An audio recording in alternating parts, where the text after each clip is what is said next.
sharper than your cutting edge, quicker than your starter gun. You can't see him, so when it's on, you ought to run. The faceless, nameless, invisible man, master builder with state-of-the-art plans. Plus a list of demands for you to follow. Could really care less if it's hard for you to swallow. Last of a dying breed, soon to be extinct. Cause we man up, stand up and say what people think. Use words like the colors on my palette. You know the quotas that they put in jobs, for example, in the US? Yeah, I know. Have you heard about this program of affirmative action? No. No? So like they developed these things first in the army, then in all the governmental organization. When you apply for a job, you need a check what's your racial background and everything, because then they have quotas, and they wanted to make sure that you have a multi-racial environment.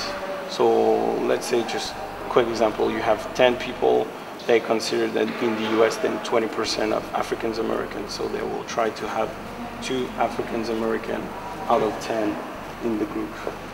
So when they will recruit people, they will already know that they will need 2 out of 10 to be African American.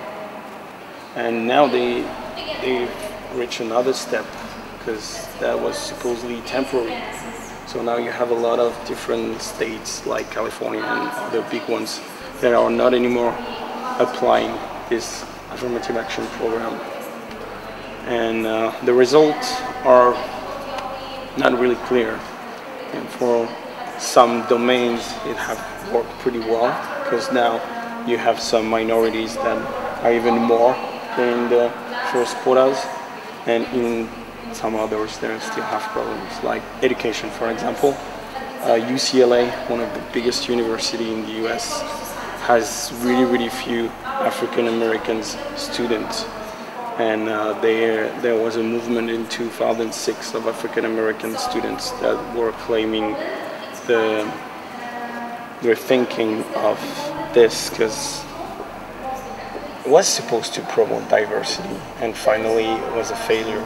So what can we do now? We apply quotas, it did not work in that domain. What should we do?